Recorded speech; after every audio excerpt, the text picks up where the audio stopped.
Coach, another slow start. Is there anything? Yeah, frustrating, Fitz. Really frustrating. And, we did not win the line of scrimmage today, and that was the biggest thing that I saw. And didn't play good enough in the first half and kind of hung around. Then made some plays in the second half to get the thing tied and see some life and some resolve. But then, same thing, we can't get off the field on defense, and we can't sustain any drives on offense. And I feel bad for Ave because I think he's playing well enough for us to win, but he's not getting the time, and we've got to do some evaluating ourselves as a staff of what we need to adjust and change because I don't know what our identity is right now after 4 games. I thought I did after Iowa State, but that hasn't come to fruition. So I know the kids want to win, and I know the kids, we got tough, resilient kids in there that'll come back and battle. We've got great kids. We've got to find some things. Maybe we got to simplify some stuff on both sides of the ball so that our kids can play faster. I thought we didn't play as fast as I would have hoped. What do you want the identity of this team to be? It's on defense, we've got to shore some things up because we're giving up the bounce run too much.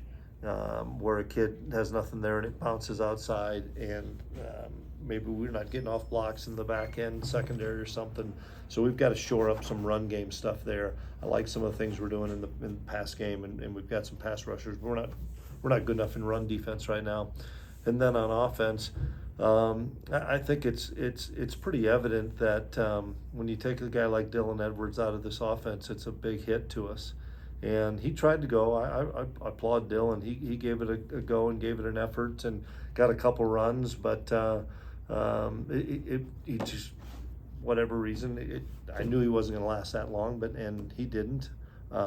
Kid tried. I appreciate that. Had a couple good runs, but when we don't have Dylan, we lack that explosiveness on offense, and so we've got to decide if we're going to get to a different personnel grouping and try to 3-step game guys, try to get on the perimeter a little bit more. I thought J.B. Price did a couple good things. I thought Antonio did a couple good things, but we're not sustaining blocks well enough. That's a good defense. They stunt and blitz you a lot. Feels like a lot of throws short of the sticks. Is there justification of that? Would you like to see more vertical? Yeah, I'll have to look at that. Without a question, I mean, that's an easy answer of, yeah, we've got to get to the sticks, but was the read wrong? Was a kid running a wrong route? Was he under duress? We'll look at that, but 100%, those are things we gotta evaluate as a staff because the kids want to win. We aren't as talented as I thought maybe we were. Once again, without Dylan, that's a big hit. But that's the hand we're dealt right now. Coach, as a football coach, are you kind of offended that your team's getting beat at the point of attack? I've been doing this so long, Fitz. I really have. I'm disappointed. I don't know if I'm offended. I don't think that's probably not. I'm disappointed more than anything that we're not either giving these guys enough opportunities and finding ways for them to be successful, or finding schemes maybe for them to be successful at the point of attack on both sides. And once again, that's kids are going to come and play hard for us. I know that they're going to play hard for us. We got to reset some things as a coaching staff and find out what we can do really well or better. It seems to me that every time you've called, Matt Wills has called something off the books, Jace particularly running the ball, it works. Yeah, no doubt. But we can do that. Once again, maybe. I know it, and and maybe we need to be more creative not having Dylan. Maybe we need to be a lot more creative because we don't have Dylan, but we try to run some power read and stuff, and they did some good things with some stunts and things, but hats off, they did a good job, I thought, on defense.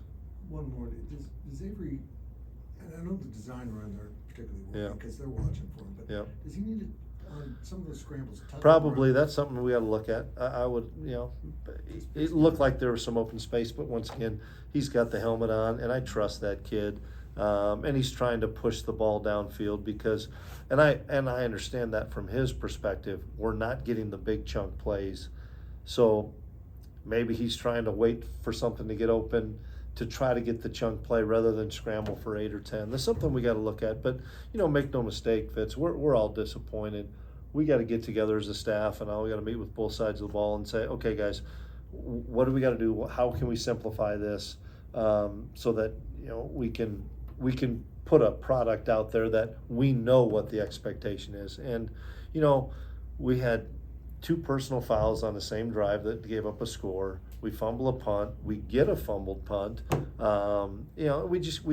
aren't going to be a good enough football team to beat ourselves in these 1-score games. And that's we've played 4 football games, which I'm floored at. It's September 12th, and we've played 4 football games, and we've been in 4 1-score games.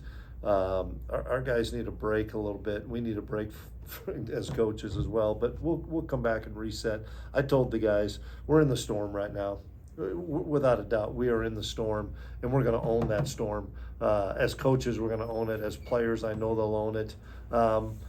But we're going to see some calmness this week in that eye of that storm, and we're going to figure some things out. And we're going to make some adjustments. We're going to make some changes, and then we got to fight our ass off through that storm as we go to UCF and the meat of our schedule, because the meat of our schedule is still in front of us. That's the thing I don't want to, and I told guys, do not jump off this ship, and I don't think we will. I think you guys know that we won't either. We get kids that believe in K-State, and the meat of our schedule is still in front of us. But if we don't change some of the way we're doing things, that meat of the schedule is going to be really a challenge. Chris, you were willing to put some players out there you hadn't used a ton this season. Saw some freshmen, saw some guys on defense who were replacing some veteran guys. Just what went into that decision? You looking for a spark? No, we're beat up pretty good, Kellis, and so some guys have earned it with the opportunities that they've done in practice, and so yeah, there's some other guys that get some chances, and that's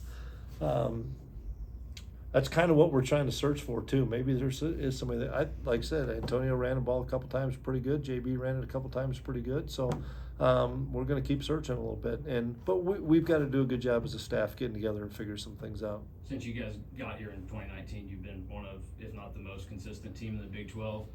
With all that over the first 6 years, how in year 7 do you guys look like this? It sucks, doesn't it? I don't know.